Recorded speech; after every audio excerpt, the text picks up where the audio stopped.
had seen death before.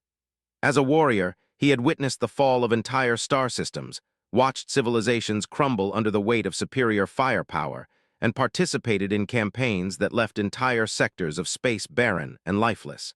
But nothing in his 3 centuries of warfare had prepared him for what he witnessed on the day he fought alongside humans.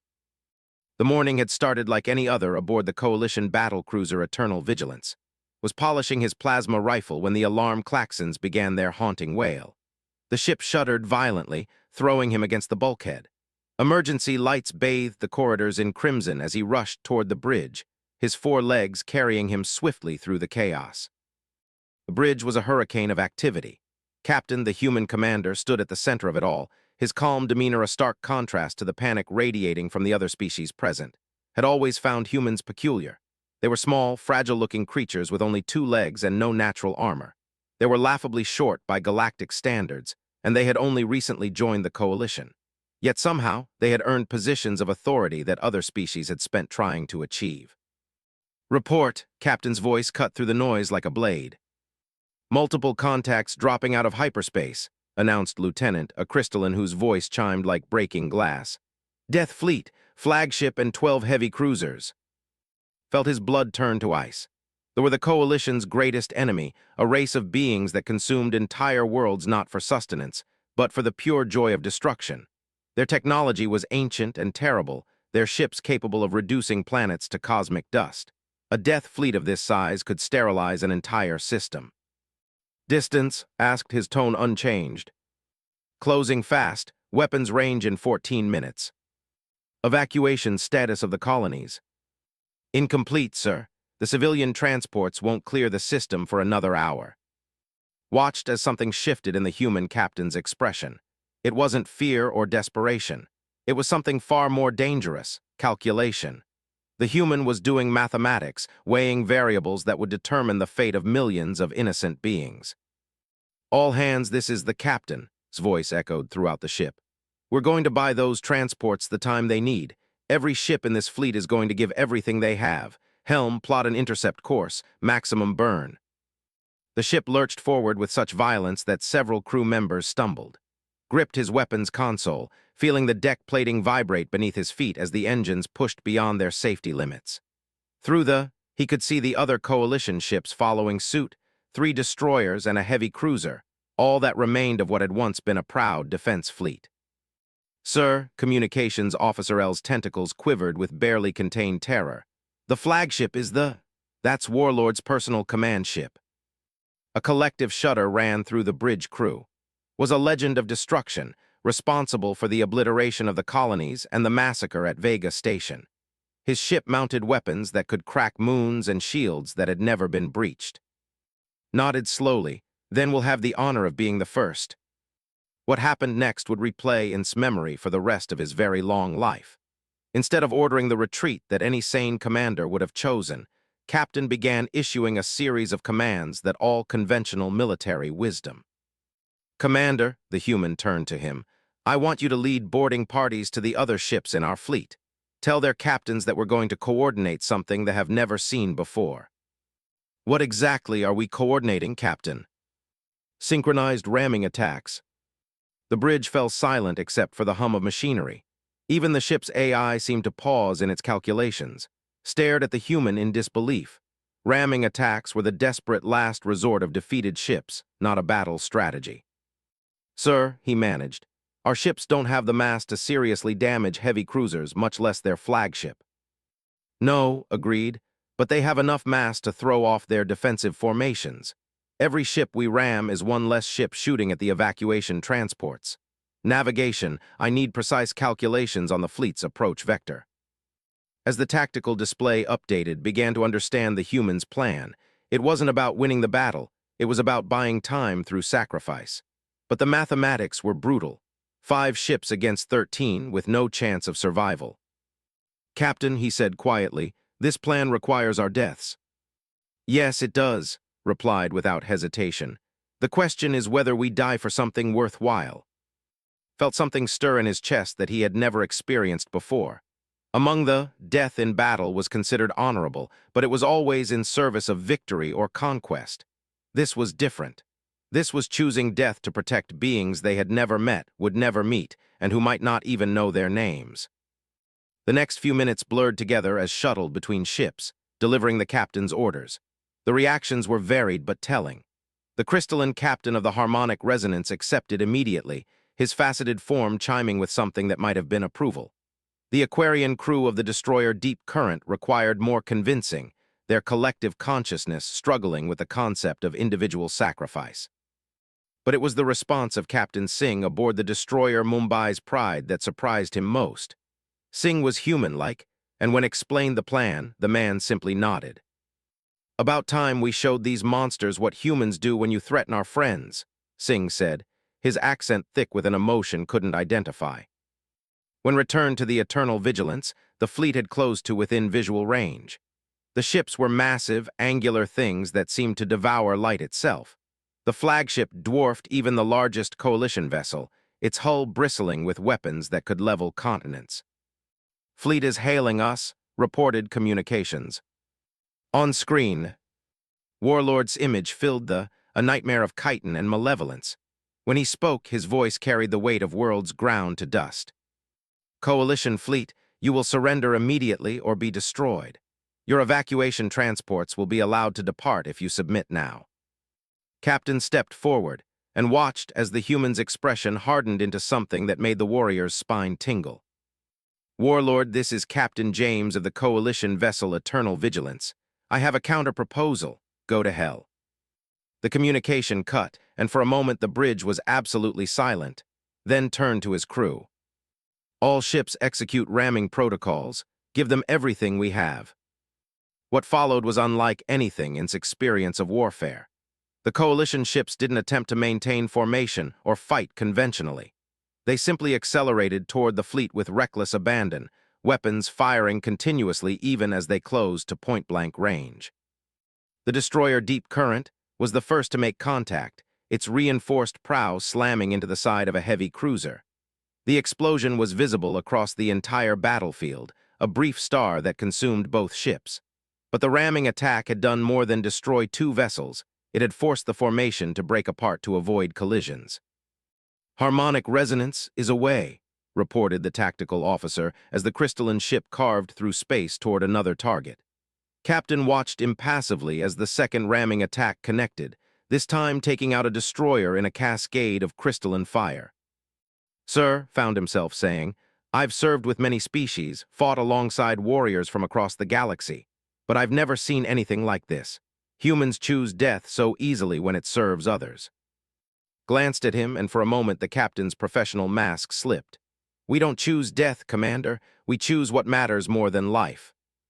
The Mumbai's Pride was next, Captain Singh's voice crackling over the comm as his ship bore down on its target. "For the children of 442, he shouted, and then the transmission cut as his destroyer rammed straight through the engine section of a cruiser. Both ships vanished in an expanding sphere of plasma. Now only two coalition ships remained, the heavy cruiser Stalwart Defender and Eternal Vigilance. The fleet had been reduced to 9 ships, but they were reforming and closing fast. "Sir," the helm officer called out, "the evacuation transports are requesting 15 more minutes to clear the gravity well." 15 minutes, ran the calculations in his head. 2 ships could not hold off 9 vessels for 15 minutes. It was mathematically impossible. "Then we give them 15 minutes, said simply. The captain turned to address the entire crew over the ship's communication system. "All hands, this is your captain. In a few minutes we're going to ram the flagship. Before we do, I want you to know that every civilian transport that escapes today carries with it the knowledge that when evil came for the innocent, we stood in its way. That's not a small thing. That's everything." As the ship accelerated toward found himself thinking about human culture. He had studied it briefly when they joined the coalition, trying to understand what drove such a young species to positions of leadership. Now, watching Captain calmly prepare for death, he began to understand. Other species fought for territory, for resources, for survival. Humans fought for ideas. They would die for concepts like justice and protection that had no physical form, no tangible benefit. It was either the highest form of evolution or the most beautiful form of insanity. "Contact in 30 seconds, announced the tactical officer. The grew larger and larger, its weapons systems tracking their approach. Energy beams lashed out, striking their shields with devastating force. Armor plating began to buckle and melt, but the ship held its course. Captain called out, "Make sure this gets recorded. The galaxy needs to remember what happened here." "Already done, Captain." Good helm ramming speed. The final seconds stretched like hours.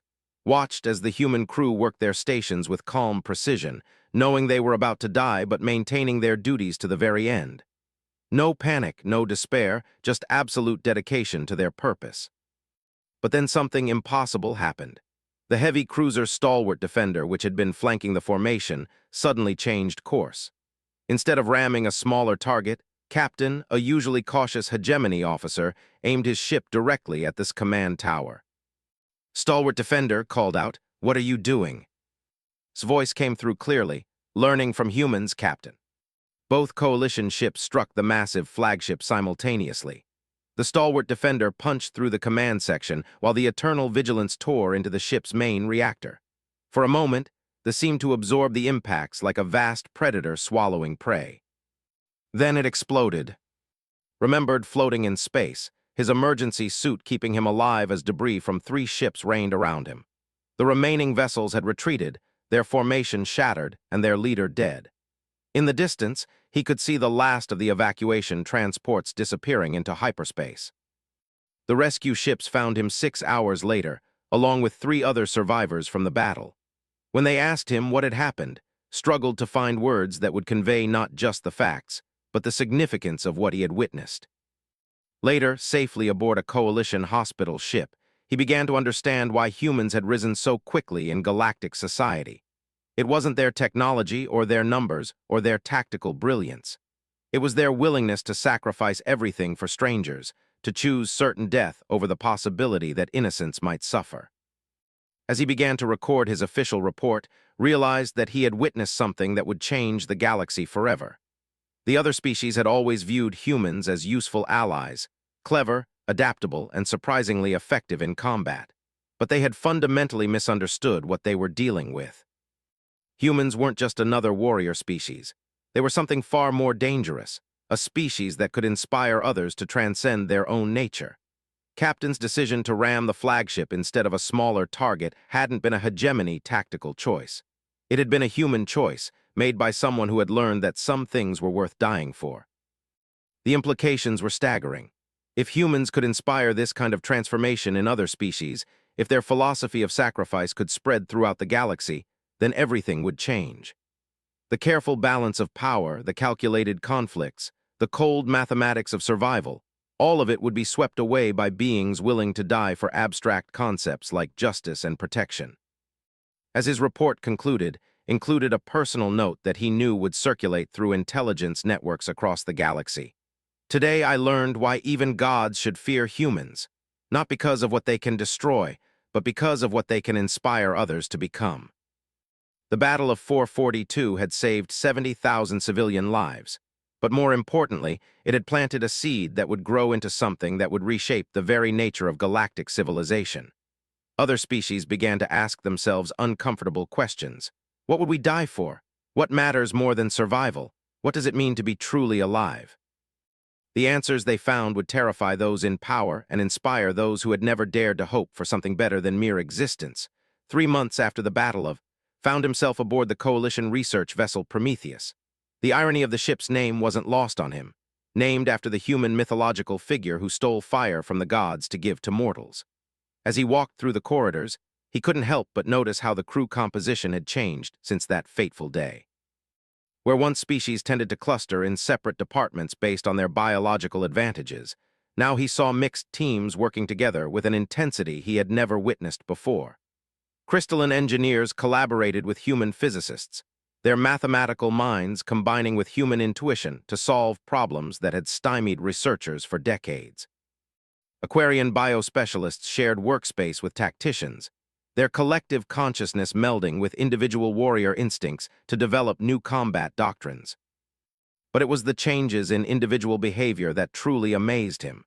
Captain, a typically cautious hegemony officer who commanded the research vessel, had volunteered for 3 high-risk missions since 442. When questioned about this shift, the captain had simply stated, "I learned something about what it means to serve." Was reviewing tactical reports in his quarters when the ship's alarm system activated. This time, however, the klaxons carried a different tone, not the harsh warning of battle stations, but the urgent call of a scientific discovery. He made his way to the main laboratory, where Dr. Sarah, the human who led the research team, was standing before a holographic display that made his blood run cold.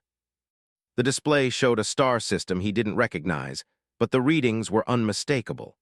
Biosignatures, massive energy outputs, and something else, something that registered as artificial but unlike any known technology in the galactic database. Commander Doctor looked up as he entered, her expression grim. "We need to talk." The briefing room filled quickly with department heads from across the ship.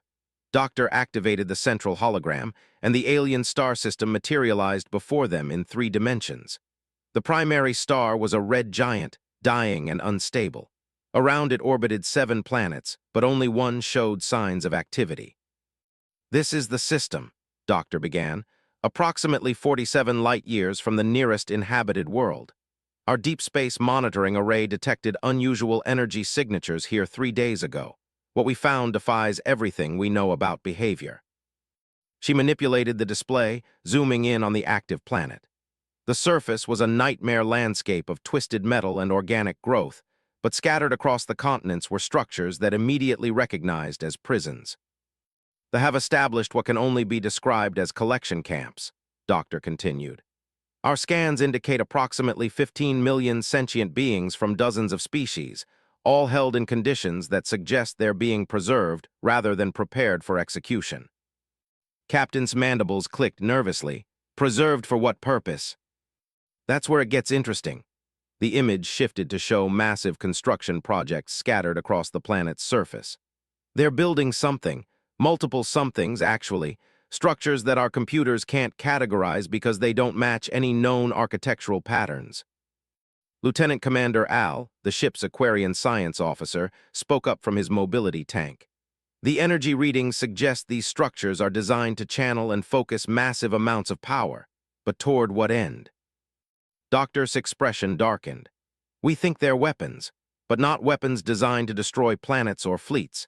Based on the energy signatures and the focusing arrays we can identify, these appear to be weapons designed to target specific neural patterns across interstellar distances." The room fell silent as the implications sank in. Felt a chill run down his spine as he began to understand what they were looking at. "Mind weapons," he said quietly. "They're planning to attack the consciousness of entire species simultaneously." "That's our assessment," Doctor nodded. "The preserved populations appear to be test subjects. Each species represented in the camps corresponds to a major civilization in this sector. They are using them to fine-tune weapons that could potentially lobotomize entire worlds without firing a single conventional shot." Captain's compound eyes focused intently on the display. "How long until these weapons are operational?" "Unknown, but based on the construction timeline we've observed, possibly weeks, maybe days." The room erupted in overlapping conversations as the various department heads began calculating response scenarios, but found himself thinking about something else entirely. He was remembering Captain's calm demeanor in the face of certain death, the way the human had transformed a hopeless situation into something meaningful through the simple act of choosing what to fight for. "We need to contact Coalition Command immediately," Captain was saying. "A threat of this magnitude requires the full resources of the fleet." "With respect, Captain," interrupted, "by the time we report this through proper channels and assemble a response fleet, those weapons will be operational. How many worlds will lose their entire populations while we're filing reports?" Doctor nodded grimly. "Commander is right. We're talking about a weapon that could depopulate entire star systems without leaving a trace. No destroyed infrastructure, no debris fields, just empty worlds ready for occupation." "Then what do you suggest?" Captain asked. "We're a research vessel with minimal armament. We can't assault a fortified world." Stood and approached the holographic display, studying the prison camps and construction sites. An idea was forming in his mind, born from watching humans transform hopeless situations through the power of choice. "We don't assault the planet," he said slowly. "We liberate the prisoners." The room fell silent again, but this time the silence carried a different quality. Lieutenant Commander Al's aquatic form shifted in his tank, and Doctor leaned forward with sudden interest. "Explain," Captain commanded. "They have collected representatives from dozens of species, specifically because they need to test their weapons against different neural patterns. But what if those test subjects weren't passive victims? What if they became active participants in their own liberation?" Manipulated the hologram, highlighting the various prison camps. Each camp contains specialists from different civilizations: soldiers, engineers, scientists, leaders, people with the knowledge and skills to sabotage the weapons project from within. We don't need to defeat them militarily. We need to give the prisoners the tools and opportunity to destroy the project themselves. Doctor's eyes lit up with understanding. A coordinated breakout combined with sabotage operations. But how do we get them the tools they need? And how do we coordinate something like that across multiple camps without the detecting our communications? "I have some ideas about that," replied, thinking of the human concept of sacrifice he had witnessed at 442. "But it's going to require volunteers willing to undertake a one-way mission." Over the next 6 hours, the research vessel transformed into a planning center unlike anything in Coalition history. Representatives from every department worked together to develop what they called Operation Prometheus, named, like the ship, after the mythological figure who brought divine fire to mortals. The plan was audacious in its simplicity. The Prometheus would approach the system using stealth technology to avoid detection. Volunteer teams would use escape pods modified with basic cloaking devices to land near each prison camp. Their mission wasn't to fight the guards, but to infiltrate the camps and provide the prisoners with weapons, communication equipment, and intelligence about the weapons project. The real brilliance of the plan lay in its second phase. Once the prisoners were armed and informed, they would simultaneously break out of all camps and converge on the weapons construction sites. Faced with multiple simultaneous uprisings across the planet, would be forced to divide their forces and abandon their defensive positions around the weapon sites. But the plan required volunteers who understood that there would be no extraction, no rescue mission, no return journey. The escape pods would be one-way tickets to an alien world controlled by the most vicious species in the galaxy. To some amazement, every single crew member volunteered. Doctor was the first to step forward. "My xenobiology expertise could help identify the different species in the camps and determine the best way to organize them." Lieutenant Commander Al was next, his aquatic form pulsing with determination. "My people's collective consciousness abilities could help establish communication networks between the different camps." One by one, every department head, every senior officer, and every specialist aboard the ship volunteered for what was essentially a suicide mission. Captain, whose species was known for their cautious nature, didn't hesitate. "I've spent my entire career avoiding unnecessary risks," the hegemony captain said quietly. "But I learned something from the humans at 442. Some risks aren't unnecessary, they're essential." As they prepared for the mission, found himself amazed by the transformation he was witnessing. These weren't the same beings who had served on coalition ships just a few months ago. The human philosophy of meaningful sacrifice was spreading like wildfire through the galactic community, changing not just individual behavior, but entire cultural paradigms. The crystalline engineers, traditionally focused on mathematical precision and logical outcomes, were now designing weapons with passionate intensity. The Aquarian collective consciousness, usually concerned with maintaining harmony and avoiding conflict, had become a coordinated force for liberation. Even the pragmatic hegemony officers were making decisions based on moral imperatives rather than calculated advantages. The modified escape pods launched 18 hours later, each carrying a small team toward the surface of the world.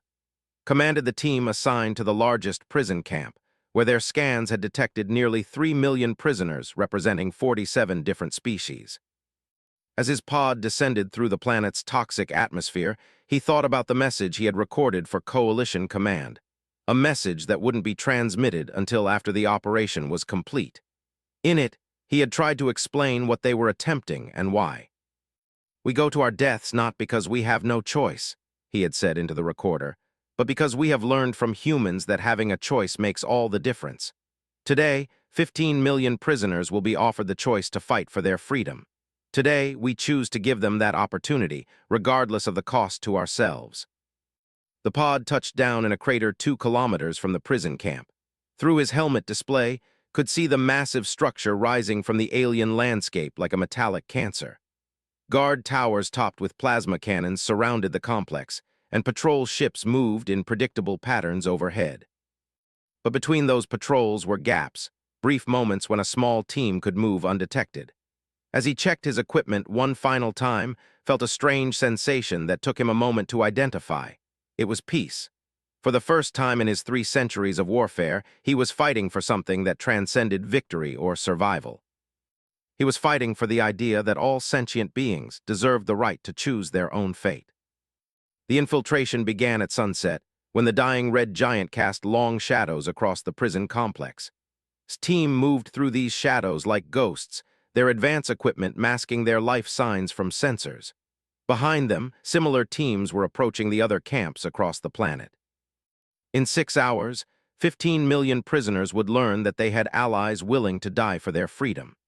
In 6 hours, the galaxy would discover whether the human philosophy of meaningful sacrifice could inspire the greatest jailbreak in galactic history. As they reached the outer perimeter of the prison camp, activated his communicator and sent a simple message to the other teams. "Prometheus is bringing fire to the mortals." The liberation of was about to begin. The prison camp's perimeter defenses were more sophisticated than their intelligence had suggested. Crouched in the shadow of a twisted metal outcropping, watching patrol patterns through his scope while his team prepared for infiltration. Energy barriers hummed between guard towers, and sentries moved with the mechanical precision of a species that had perfected the art of containment over. But as he studied the prison's layout, began to notice something they had overlooked. The camps had been designed to contain prisoners, not to prevent coordinated external rescue attempts. The guards focused inward, their weapons and sensors oriented toward the captive populations rather than the wasteland beyond the perimeter. "Doctor," he whispered into his communicator, "your assessment of the barrier system."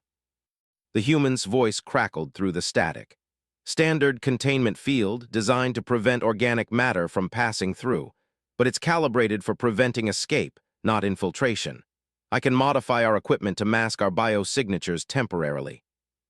As Doctor worked on the technical solution, found himself thinking about the prisoners beyond the barriers. 15 million sentient beings from dozens of species, all reduced to test subjects for weapons designed to lobotomize entire civilizations. The magnitude of suffering was beyond calculation, but more importantly, so was the potential for resistance. "Ready," Doctor announced. "We'll have approximately 12 minutes of masked signatures before the modifications burn out. 12 minutes to cover 2 kilometers, infiltrate a heavily guarded facility, and make contact with prisoners who had no reason to trust strangers appearing in the night. It should have been impossible." But as they moved toward the perimeter, remembered Captain's words from that day at 4:42. "We don't choose death, Commander. We choose what matters more than life." The energy barrier parted like water as Doctor's modifications took effect. One by one, the team slipped through the perimeter defenses. Lieutenant Commander Al's aquatic suit gleamed wetly in the alien starlight as he moved with surprising grace across the barren ground.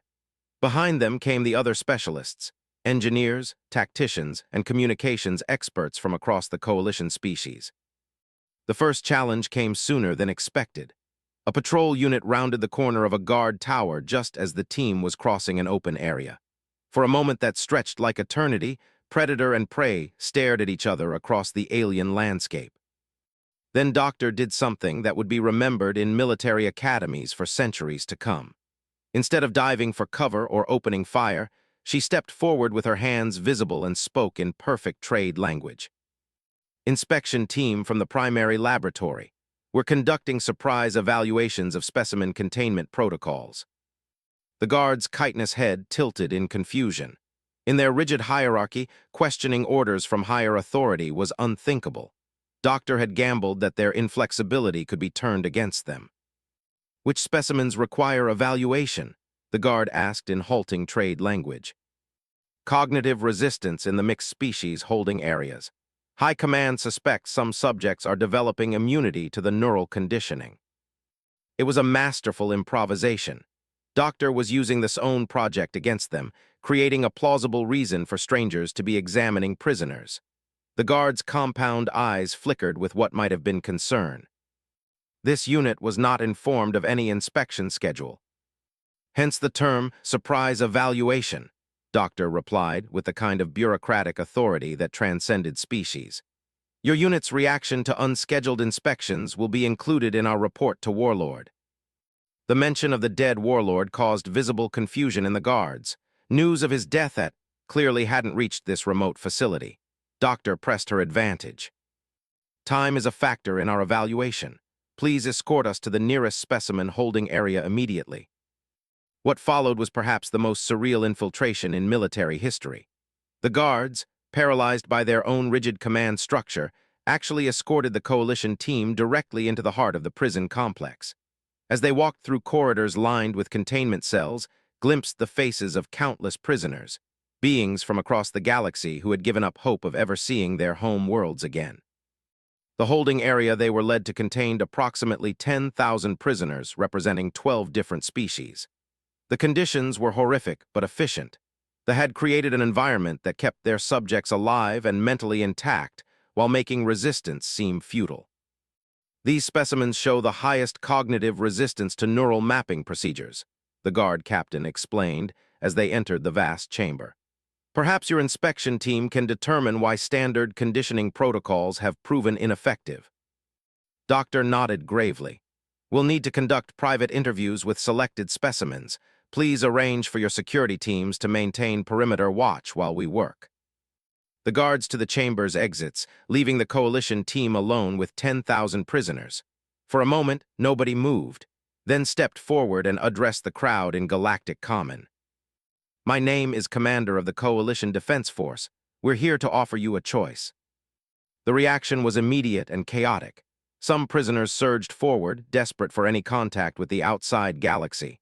Others retreated in fear, convinced this was another psychological experiment. A few simply stared in disbelief, unable to process the possibility of rescue. Doctor quickly activated a portable holographic projector, displaying the tactical overview of the planet they had compiled. The image showed all 12 prison camps and the weapons construction sites scattered between them. They are using you to test weapons designed to lobotomize entire species, she explained. Once their testing is complete, they'll deploy these weapons against your home worlds. Everyone you've ever known or loved will be reduced to empty shells. A crystalline prisoner, his faceted form dulled by months of captivity, spoke up from the crowd. Why should we believe you? This could be another test, another way to break our resistance. It was Lieutenant Commander Al who answered, his aquatic form pulsing with emotional resonance that transcended species barriers. Because we're not asking you to trust us. We're asking you to trust yourselves. Look around this chamber. Look at the beings next to you. They see you as test subjects, but we see what you really are: soldiers, engineers, scientists, leaders, people with the knowledge and skills to destroy this entire project. Stepped forward, holding up the weapons and communication devices his team had brought. We can't rescue you. We don't have ships or armies, but we can give you the tools to rescue yourselves and 15 million other prisoners across this planet. The silence that followed was pregnant with possibility. Then an elderly hegemony female pushed through the crowd, her compound eyes focusing intently on the coalition team. I am former Admiral of the Hegemony Defense Corps, she announced. I was captured during the raid on Altair Station 6 months ago. If what you're saying is true, then this is more than a rescue operation. This is a chance to strike a blow that could save entire civilizations. Her words seemed to electrify the crowd. Other prisoners began identifying themselves. A battle commander, a crystalline quantum engineer, an Aquarian collective coordinator. Within minutes, an impromptu command structure was forming as natural leaders emerged from the mass of captives. Doctor began distributing weapons while explaining the broader plan. At dawn, teams from all 12 camps will simultaneously assault the weapons construction sites. They will be forced to divide their forces, giving each group a chance to reach their targets and plant these demolition charges. She held up devices that were smaller than had expected, but radiated an energy signature that made his fur stand on end. These are quantum designed by our engineering team. One charge placed properly can collapse the quantum matrices that power the neural weapons. The battle commander, a veteran named Kay, examined one of the charges with professional interest.